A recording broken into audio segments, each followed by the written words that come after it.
इस फोन ने लिटरली मुझे इंप्रेस किया है काफी सारी चीजों में, उसमें से स्पेशली कैमरा वाला डिपार्टमेंट तो आउटस्टैंडिंग हो जाता है, लेकिन बहुत सारी और भी चीजें ना जो शायद लोगों को पता ही नहीं चलता है क्योंकि वो दूसरी चीजों पे ध्यान नहीं देते, लेकिन दूसरी चीजों पे ही ध्यान देना हमारा काम है और इसी काम को करते हुए आपके सामने Vivo V50 का रिव्यू लेके आए हैं। एंड ये अंडर 35,000 में क्या सेंस बनाता है, क्या चीजें आपको ध्यान रखनी चाहिए, क्या क्या दिक्कतें आ सकती हैं, सब बताएंगे। तो मेक श्योर करोगे वीडियो को आखिर तक ध्यान से देखो और कहीं भी पसंद आए वीडियो तो पता ही आपको वीडियो को और चैनल को सही पकड़े ना। सबसे पहले इसका base variant 8GB RAM 128GB से आपको 32,000 तक देखने को मिल जाएगा सारे ऑफर्स लगा के, और 256GB वाला आपको 34-35 तक मिलता है। तो एक चीज है, प्राइसिंग अच्छी खासी है, 35,000 रुपए कम नहीं होते हैं। तो सबसे पहली चीज जो आप ऑब्जर्व करोगे, बिल्ड क्वालिटी। देखो भाई साहब, बिल्ड क्वालिटी सुपर प्रीमियम देखने को मिल जाती है। जब फर्स्ट टाइम मैंने फोन को होल्ड किया था ना, इसकी स्लिमनेस का बिल्कुल दीवाना हो गया था मैं। इतना स्लिम फैक्टर के साथ ये फोन आता है ना, मतलब आपको हाथ में पकड़ोगे ऐसे हैवी फील नहीं होता है। और मैं आपको एक चीज बता दूं, इसमें 6000 mAh की बैटरी, स्टिल वेट बैलेंस काफी अच्छा किया गया, जस्ट 200 ग्राम इसका वेट। और ये जो बैक है ना, बैक में आपको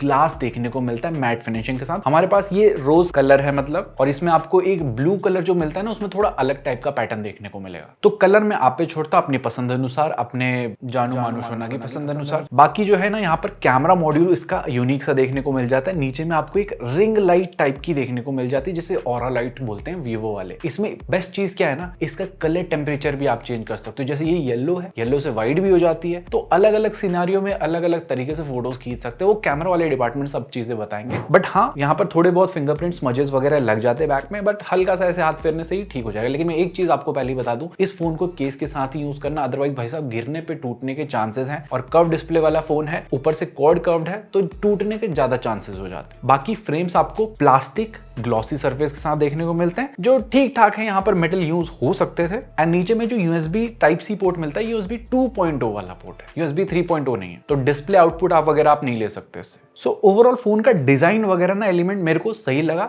एस्थेटिक फोन है, बिल्कुल जेब से निकालोगे तो लगेगा कि हाँ भाई फोन निकालो। ऊपर से कैमरा में ये जो Zeiss की ब्रांडिंग मिलती है ना, ये भी थोड़ा एक अलग इंपैक्ट डालती है। बाकी आपको IP69, IP68 की रेटिंग मिल जाती है। वाटर एंड डस्ट रेसिस्टेंस ये बन जाता है। एंड 2 ही सिम लगा सकते हो, कोई SD कार्ड लगाने का ऑप्शन नहीं है, ना ही हेडफोन जैक का गड्ढा यहाँ पर देखने को मिलता है। साथ में आपको स्टीरियो स्पीकर सेट मिल जाते हैं, जिनकी साउंड क्वालिटी भी अच्छी मिल जाती है। कंटेंट वगैरह देखने में कोई दिक्कत नहीं आने वाली है। बट एक चीज निराश करती है भाई साहब, हैप्टिक्स बिलो एवरेज देखने को मिल जाते हैं। इससे बेटर हैप्टिक्स 20-15 हजार रुपए वाले फोनों में देखने को मिलते हैं। मतलब ये वो घुर घुर वाली मोटर होती है ना, वैसे हैप्टिक्स दिए गए। क्यों? Why Vivo, why you do this? This is business. इसके अलावा in display optical fingerprint sensor मिलता है, जो fastly securely all the time work करता है। प्लेसमेंट नीचे साइड है, हल्का ऊपर होता तो और बेटर पकड़ने में मजा आता।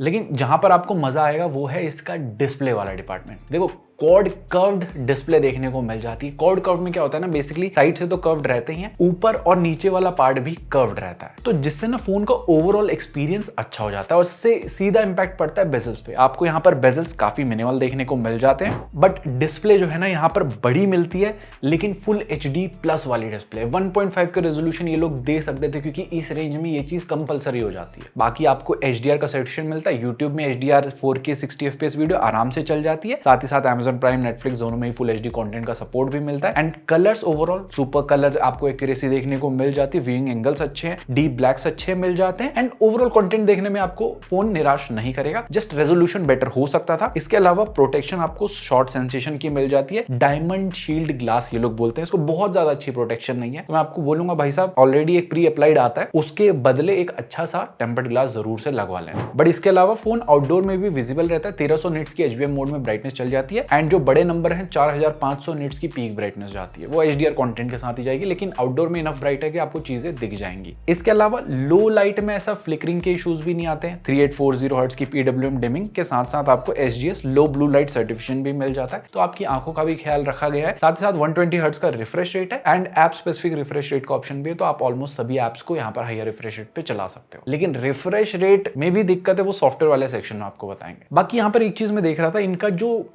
एक्टिवेशन सेंटर या कंट्रोल सेंटर बोल लीजिए, यहाँ पर जो है ना बिल्कुल कर्व साइड से जो है ना ये जो क्विक सेटिंग टॉगल है ये नहीं आते, ये साइड से ऐसी लाइन बनी है वहां से निकल के आते हैं। जैसे नेटफ्लिक्स में जो है प्रॉपरली आ रहे हैं, लेकिन ये क्विक सेटिंग टॉगल में यहाँ पर नहीं आ रहे। तो ये चीज बारीकी से ध्यान देके मैंने ऑब्जर्व करी, तो होपफुली इस चीज को ये लोग फिक्स करें। तो बिल्ड क्वालिटी में भी थोड़े कॉम्प्रोमाइज थे, डिस्प्ले में भी कॉम्प्रोमाइज है, आप कनेक्टिविटी में आते हैं यहाँ पर भी थोड़े आपको मिलेंगे। देखो 9 5G के बैंड तो मिलते ही हैं, साथ में ब्लूटूथ 5.4 वाईफाई 6, NFC नहीं मिलेगा, ना ही कोई IR ब्लास्टर देखने को मिलता है, ना ही eSIM का सपोर्ट देखने को मिलता है। एटलीस्ट NFC यहाँ पर दे सकते थे, बाकी चलो थोड़ा हम इग्नोर कर सकते हैं, लेकिन बाकी इसके अलावा सार वैल्यू विद इन लिमिट्स आपको देखने को मिल जाती है। 5G की स्पीड सुपर आ रही थी, कोई दिक्कत नहीं है, डुअल 5G को भी सपोर्ट करता है, एंड कॉलिंग करते टाइम भी ऐसे कोई दिक्कत नहीं आई। 4G प्लस 5G प्लस दोनों ही हमें जियो में देखने को मिल रहा था, लेकिन एयरटेल में मेरे क्षेत्र में नहीं आता है। बाकी ऊपर से VoNR भी आ रहा था, बट कॉल करते टाइम VoLT पे आ जाता है। इसके अलावा डेडिकेटेड प्रॉक्सिमिटी सेंसर नहीं है। सो कुछ इस तरह से, जैसे मैंने कान से हटा लिया है, कॉल चल रही है,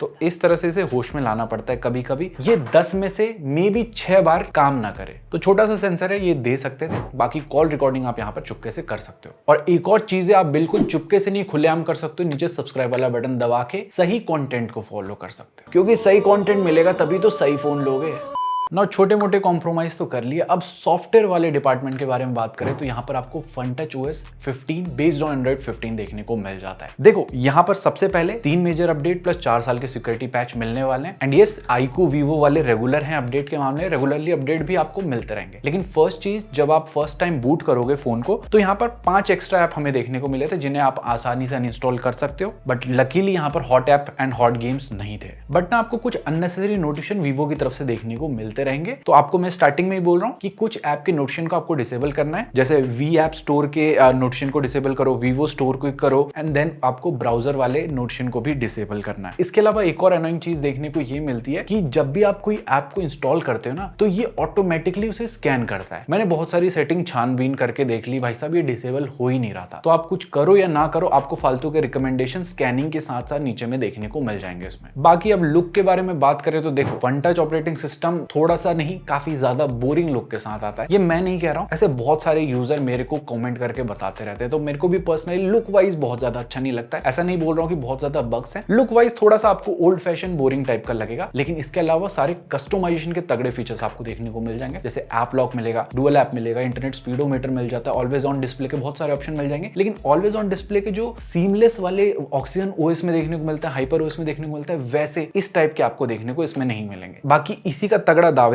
Realme 14 Pro Plus भी हमारे पास। अगर आप चाहते हो इन दोनों का कंपैरिजन करें हम, कौन सा डिवाइस ज्यादा सेंस बनाता है, कौन से डिवाइस को लेना चाहिए, तो कमेंट सेक्शन में बताना है। जितने जल्दी कमेंट्स आएंगे, ज्यादा कमेंट्स आएंगे, उतनी जल्दी हम वीडियो लेके आएंगे। एंड इनके सॉफ्टवेयर में कुछ बेसिक AI के फीचर्स भी देखने को मिल जाते हैं। जैसे आपको AI स्मार्ट कटआउट का ऑप्शन मिलेगा, AI इरेज का ऑप्शन भी मिलता है जो ठीक ठाक यहाँ पर वर्क करता है, सर्कल टू सर्च का ऑप्शन मिल जाता है, देन AI फोटो एनहांसर मिल जाता है, देन आपको यहाँ पर स्क्रीन ट्रांसलेशन का भी ऑप्शन मिल जाता है। बाकी AI ट्रांसक्राइब भी मिल जाता है जो आपकी कॉल रिकॉर्डिंग को या ऑडियो की समरी बना के आपको दे देगा। बट अगर बात करें एनिमेशन की, तो प्रॉपर एनिमेशन देखने को मिल जाता है। ऐप ओपन करते हो, ऐप क्लोज करते हो, प्रॉपर एनिमेशन देखने को मिलेंगे। ऐप के बीच में स्विच करोगे, वो एनिमेशन देखने को मिल जाते हैं। बट दिक्कत पता है कब आती है, जब आप थोड़ा हैवी जाने लगोगे ना, तो थोड़ा एनिमेशन में जिटरीनेस आपको देखने को मिलेगा। बट इसके अलावा एक बग मैंने फेस किया था कि मैं नॉर्मली फोन को यूज कर रहा था एंड एकदम से यहाँ पर जो नोटिफिकेशन में बिल्कुल नोटिफिकेशन गायब हो गए थे। बाकी ओवरऑल UI स्टेबल है, कोई भी मेजर हीटिंग वगैरह का कोई भी इशू देखने को नहीं मिला ना। अब आ जाता है इस फोन का सबसे महत्वपूर्ण और सबसे ज्यादा नेगेटिव पार्ट जो मेरे लिए हिसाब से बन जाता है, क्योंकि आप लोग 35,000 रुपए खर्च करो तो मेरे को लगता है कि भाई ये चीजों पे भी ध्यान देना चाहिए। तो यहाँ पे जो प्रोसेसर मिलता है Snapdragon 7 Gen 3 देखने को मिल जाता है, LPDDR4X रैम, UFS 2.2 की स्टोरेज 35,000 में। तो ये तो चीटिंग वाली बात हो गई ना भाई।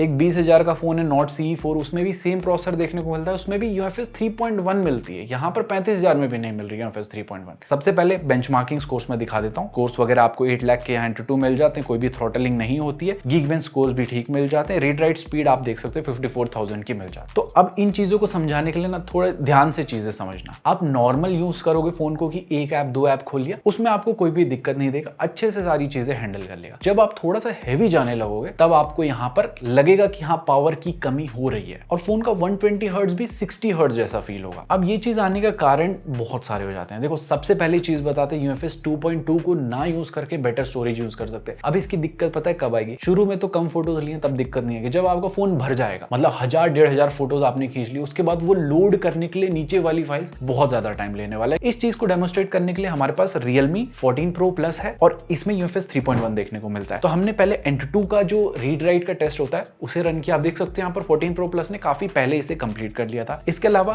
कैमरा को ओपन करते टाइम भी आप देखोगे कि Realme 14 Pro Plus ज्यादा जल्दी यहाँ पर कैमरा को ओपन कर देता है, कैमरा के बीच में स्विच भी अच्छे से कर लेता है और फोटोज को भी जल्दी कैप्चर कर लेता है। देन Vivo V50, बाकी हमने कुछ एप्स भी छोटे मोटे खोल के देखे एंड ऑलमोस्ट सभी एप्स में जो है ना यहाँ पर Vivo V50 लेट खुला Realme 14 Pro Plus के। एंड नॉर्मली भी जब मैं Vivo का कैमरा ओपन करता हूं तो थोड़ा हल्का 1-2 सेकंड का टाइम ले लेता है, तब तक स्क्रीन ब्लैक रहती है। बाकी अगर आपने फोटो क्लिक करी तो उसको प्रोसेस होने में भी हल्का सा टाइम लगता है। बट अगर बात करें हम गेमिंग की, देखो BGMI में 60 FPS का सपोर्ट मिलता है एंड जितना हमने गेमिंग किया वहां पर भी हल्के फुल्के फ्रेम्स जो है ड्रॉप देखने को मिले, तो 45 to 60 FPS के बीच में आपको एवरेज परफॉर्मेंस देखने को मिल जाएगी। बाकी जायरोस्कोप की परफॉर्मेंस ठीक ठाक यहाँ पर देखने को मिल जाती है। तो ये गेमिंग वाला फोन नहीं है। देखो Vivo की तरफ से भी ये एक कैमरा सेंट्रिक फोन है, तो गेमिंग आप कैजुअल टाइप की इसमें पकड़ के चलिए कि उस टाइप की गेमिंग कर सकते हो। बाकी गेमिंग में भी हमने जब देखा टेम्परेचर वगैरह तो 41-42 डिग्री सेल्सियस तक मैक्सिमम गया रहा ऑलमोस्ट 1 घंटे के गेम प्ले के बाद। बाकी एक चीज है, आप इस फोन को अगर नॉर्मल सिनारियो में भी यूज करते हो ना, फोन पतला है तो यहाँ पर थोड़ा हल्का सा गर्म फील होने लगता है बैक। अब गर्म ऐसा नहीं कि 45 डिग्री सेल्सियस पे चले जाता है, 39 डिग्री सेल्सियस तक रील्स वगैरह स्क्रॉल करने में ही ये पहुंच जाता है, उसके बाद फिर वो कांस्टेंट रहता है। बाकी अगर बैटरी के बारे में बात करें तो 6000 mAh की बैटरी मिल जाती है एंड iQOO Vivo डिवाइस में बेस्ट बैटरी बैकअप देखने को मिलता है। एंड ऐसा ही बैटरी का बैकअप हमें देखने को मिला, 10 घंटे तक का स्क्रीन ऑन टाइम मिला। इसमें भाई साहब हेवी यूसेज किया, समझ लीजिए आपकी यहाँ पर 1 घंटे की गेमिंग करी है, ऑलमोस्ट 1 घंटे का कैमरा यूज किया, 3 घंटे तक मूवी वगैरह देखी है, तो इस सिनारियो में भी आपका फोन 1.5 दिन आराम से चल जाएगा। बाकी 5G में कोई आइडल ड्रेन का मेजर इशू भी नहीं है, जस्ट 3% का बैटरी ड्रॉप होता है ओवरनाइट एंड 90 वॉट की चार्जिंग को सपोर्ट करता है। चार्जर इन द बॉक्स ही मिलता है और अप्रॉक्स 60 मिनट्स ले लेता है फुल चार्ज होने में, बट कोई भी वायरलेस चार्जिंग का सपोर्ट देखने को नहीं मिलता। तो ओवरऑल बैटरी वाला डिपार्टमेंट बोलूंगा ठीक है, यहाँ पर कोई दिक्कत वाली बात नहीं है ना। अब आ जाता है इस फोन का MSP जो है इसका कैमरा। देखो सेंसर इंफॉर्मेशन 50 मेगापिक्सल का मेन कैमरा मिलता है OIS के साथ, 50 मेगापिक्सल का अल्ट्रा वाइड और फ्रंट में भी 50 मेगापिक्सल का आपको शूटर मिल जाता है ऑटो फोकस के साथ। बट एक चीज ध्यान देना कि इसमें टेलीफोटो सेंसर नहीं है, क्योंकि ये चीज ध्यान देने के लिए इसलिए बोल रहा हूँ क्योंकि आगे रिजल्ट्स वैसे आने वाले। तो सबसे पहले बात करें फ्रंट कैमरा के बारे में, तो यहाँ पर काफी क्लोज टू नेचुरल एंड भाई साहब डिटेलिंग ओपी एकदम on the go social media ready type की फोटोज आपको मिल जाती है। फ्रंट से भी आपको यहाँ पर जो है अल्ट्रा वाइड का ऑप्शन मिलता है, इनफैक्ट जूम का भी ऑप्शन मिल जाता है जो रेयर है, यूजुअली मिलता नहीं है फोन में। तो आप यहाँ पर 0.x से फोटो खींच सकते हो, 1x से, इवन 2x से फोटोज फ्रंट कैमरा से। एंड तीनों में ही डिटेलिंग काफी अच्छी रहती है, ऑल थैंक्स टू 50 मेगापिक्सल का सेंसर। एंड तीनों में ये ना HDR को भी अच्छे से बैलेंस कर लेता है। बस ऐसे विंडोज वाली सिचुएशन में थोड़ा सा इशू आया था, बाकी सारी सिचुएशन में फोटोज अच्छी आती हैं। एंड पोर्ट्रेट मोड में आपको यहाँ पर 0.8x, 1x एंड 2x का ऑप्शन मिलता है एंड तीनों में एज डिटेक्शन भी ये प्रॉपर्ली कर लेता है। तो भाई साहब फ्रंट कैमरा बिल्कुल ओपी आपको मिल जाता है। और अगर बात करें बैक कैमरा के बारे में, तो यहाँ पर भी जो है ना, अगर हम ह्यूमन सब्जेक्ट को रख के बात करें तो उनकी स्किन टोन काफी नेचुरल देखने को मिलती है, हल्का सा व्हाइटिश रहता है टोन, लेकिन on the go social media रे टाइप की फोटोज आपको मिल जाती है, मतलब सीधे खींचो और अपलोड कर दो। और ऐसी photos and behind the scenes हम अपलोड करते रहते हैं इंस्टाग्राम पे, तो मेक श्योर करना वहां पर भी फॉलो जरूर से कर लेना। बाकी मेन से 2x में फोटो क्लिक करने का ऑप्शन मिलता है एंड 1x 2x दोनों में ही डिटेलिंग काफी अच्छी मिल जाती है। दोनों में HDR भी ये बैलेंस कर लेता है अच्छे से एंड मैक्सिमम जूम 20x तक हो जाता है बैक कैमरा से, और इसमें भी डिटेलिंग ठीक ठाक आपको देखने को मिल जाती है। ये चांद की फोटो भी ली थी 20x में, तो ओके फोटोज मिलेगी। बाकी ये कुछ सैंपल से जो मेन कैमरा से लिए अलग अलग लाइटिंग सिनारियो में, तो इससे आपको आइडिया मिल जाएगा कि हाँ फोटोज कितनी यहाँ पर सही निकल के आती है। बाकी पोर्ट्रेट में भी आपको 23, 35 एंड 50 mm का ऑप्शन मिल जाता है। एंड मैंने बोला था ना स्टार्टिंग में कि कोई भी टेलीफोटो सेंसर नहीं है, स्टिल ये इतनी अच्छी प्रोसेसिंग करता है। आप इन फोटोज को देखिए, तो जिन कैमराज में टेलीफोटो सेंसर है उनसे भी बेटर यहाँ पर फोटोज निकाल के दे रहा है। पोर्ट्रेट मोड में भी हल्का सा व्हाइटिश टोन ही रहता है ह्यूमन सब्जेक्ट के ऊपर, लेकिन सोशल मीडिया रे टाइप की आपको फोटोज देखने को मिल जाती है। बाकी डिटेलिंग भी यहाँ पर ठीक ठाक ये मेंटेन कर लेता है तीनों ही जूम पे, एंड एज डिटेक्शन भी यहाँ पर प्रॉपर्ली हो जाता है इफ पास से फोटोज लोगे तो, एंड HDR भी तीनों में अच्छे से बैलेंस कर लेता है। बाकी इसमें पोर्ट्रेट मोड में आपको जाइस मोड के अलग अलग बोके फ्लेयर इफेक्ट्स देखने देखने को मिल जाते हैं। कुछ अलग अलग सिनारियो में आपके बैकग्राउंड में जो छोटी सी लाइट आती है इसको या तो स्टार बना देगा या अलग शेप दे देगा, कुछ इस टाइप की यहाँ पर फोटोज आ जाती हैं। एंड पोर्ट्रेट मोड में ही आपको अलग अलग स्टाइल्स के ऑप्शन भी मिल जाते हैं, जिसमें आपको वेडिंग वाला स्टाइल ऑप्शन भी मिलेगा। बाकी अल्ट्रा वाइड से भी ठीक ठाक फोटोज देखने को मिल जाती है, मेन जैसी तो नहीं है लेकिन 8 मेगापिक्सल से तो बेटर ही आपको सैंपल्स यहाँ पर देखने को मिलेंगे। बाकी ये कुछ सैंपल्स है अल्ट्रा वाइड के, लेकिन अल्ट्रा वाइड में एक इशू में फेस कर रहा था कि कई बार ये जो है ना फोटो ब्लर कर दे रहा था, और ये स्पेशली होता है जब थोड़ी सी लाइटिंग कंडीशन लो हो। तो होपफुली अपडेट के साथ इस चीज को फिक्स किया जाएगा। बाकी नाइट मोड में भी ये लाइट को अच्छे से कैप्चर कर लेता है। अल्ट्रा वाइड में थोड़ी सी नाइट मोड में लाइट कम कैप्चर करता है, लेकिन उसके अलावा 1x एंड 2x में सुपर लाइट को ये कैप्चर कर लेता है। ये जो सैंपल्स है ना ऑलमोस्ट डार्क सिनारियोज के हैं, बट आप देख सकते हो कितने अच्छे से इसने लाइट को कैप्चर किया। ऐसा लग रहा है कि शाम का टाइम है, लेकिन भाई साहब पूरा अंधेरा था इस टाइम पे। बट वही है कि नाइट मोड में 3 से 5 सेकंड लेता ही ये फोटो को क्लिक करने के लिए, तो आपको हैंड को थोड़ा सा स्टेडी रखना पड़ेगा, अदरवाइज फोटो ब्लर ही आ जाएंगे। या ट्राइपॉड का यूज ले सकते हो। ये और कुछ सैंपल्स है नाइट मोड के। बाकी इसमें जो है ना आपको एक रिंग लाइट भी मिलती है, जैसे मैंने बताया था ऑरा लाइट बोलते हैं। तो इसमें वार्म टोन भी हो जाता है। वार्म टोन में कुछ ऐसी फोटो आएगी एंड कूल टोन में कुछ ऐसी आ जाएगी। बट वार्म टोन ऐसा हो जाता है ना कि बिल्कुल हल्दी की रस्म पूरी कर देता है। बाकी वीडियो वाला डिपार्टमेंट भी ठीक मिलता है। फ्रंट से आप 4K 30 FPS पे रिकॉर्ड कर सकते हो। चलते चलते वीडियो चल रही है एंड थोड़ा सा स्लोप में है, तो चढ़ाई चल रही है और व्लॉगिंग टाइप की चल रही है, आपको आइडिया मिल जाएगा। अभी जाना है मैं उतना ऊपर। एडिटर भाई साहब थक चुके हैं, मैं नहीं थका हूँ, मेरी सांस भी नहीं फूली है, मज़ा आ रहा है। लेकिन यहाँ पर स्टेबल वीडियो नहीं आती। स्टेबल हो सकती थी यहाँ पर। बाकी मेन से भी आपको यहाँ पर 4K 30 FPS का सपोर्ट मिल जाता है और यहाँ पर स्टेबल आती हैं वीडियोस। बाकी अल्ट्रा वाइड से भी 4K 30 FPS पे आप रिकॉर्ड कर सकते हो। स्टेबल वीडियो यहाँ पर भी देखने को मिलेगी, डिटेलिंग भी अच्छी देखने को मिल जाती है। अब तीनों में 4K 30 FPS पे रिकॉर्ड हो जाता है, लेकिन स्टिल कैमरा स्विच करने का ऑप्शन नहीं मिलता है। मतलब कि अल्ट्रा वाइड से मेन पे आ जाए, मेन से फ्रंट पे आ जाए, वो ऑप्शन आपको फुल HD 30 FPS पे ही मिलेगा। सो ओवरऑल कैमरा को समअप करें तो फोटोज आउटस्टैंडिंग आ जाती है और वीडियो वाला डिपार्टमेंट भी ठीक है। जस्ट फ्रंट से आपको स्टेबलाइजेशन देखने को नहीं मिलेगी, लेकिन भाई साहब जिस रेंज में आ रहा है, इस रेंज में मैं बोलूंगा सबसे तगड़ा दावेदार ये कैमरा सेंट्रिक के फोन के लिए डेफिनेटली बन जाता है। सो इस दुनिया भर की बातें हो गई। Now coming to the conclusion, क्या 32 से 35 हजार में आपको इस फोन को लेना चाहिए कि नहीं लेना चाहिए? देखो, कुछ कमियां तो डेफिनेटली हैं इस फोन में, जिसमें से कमियां आती है हैप्टिक्स अच्छे देखने को नहीं मिलते हैं। देन डिस्प्ले आपको फुल HD प्लस की मिलती है, 1.5K रेजोल्यूशन वाली नहीं मिलती है। कोई भी NFC कोई भी इंफ्रारेड सेंसर देखने को नहीं मिलता है, और परफॉर्मेंस स्टोरेज टाइप आपको बेस्ट देखने को नहीं मिलता इस रेंज के अकॉर्डिंगली। बाकी कैमरा वाला डिपार्टमेंट सुपर मिल जाता है एंड ओवरऑल फोन अच्छा है। लेकिन इसकी प्राइसिंग अगर 25-26 हजार तक होती तो मैं बोलता कि हाँ भाई सेंस बनाता है फोन, उस रेंज में थोड़ा बहुत कॉम्प्रोमाइज कर सकते हैं। लेकिन 35 हजार में आई डोंट थिंक सो कि बहुत ज्यादा ये सेंस बनाएगा इन सभी चीजों को ध्यान में रखते हुए। तो हम वेट करेंगे, थोड़ा सा प्राइस ड्रॉप होने देंगे इस फोन का। जब प्राइस ड्रॉप होगा देन मे बी वो बेस्ट टाइम होगा इस फोन को लेने का। सो फिलहाल फोन अच्छा है, फोन को रिकमेंड मैं करना चाहता हूँ, लेकिन थोड़ा प्राइसिंग वाला बैरियर आ जा रहा है। तो होपफुली आपको समझ आ गई होंगी चीजें। अगर नहीं आई है, कुछ पूछना चाहते हैं इस फोन के बारे में, कॉमेंट सेक्शन में पूछिए। बाकी हम मिलते हैं बहुत ही जल्दी ऐसी interesting 10 watt video. Till then जय हिंद, take care and stay fit. And ऐसी और इंटरेस्टिंग वीडियोस के लिए, जेन्युइन वीडियोस के लिए फॉलो और सब्सक्राइब जरूर कर लें। सो अब से आप अपना रिंग लाइट अपने साथ लेके चल सकते हैं। तो hello guys, welcome to my vlog. हम जा रहे थाईलैंड।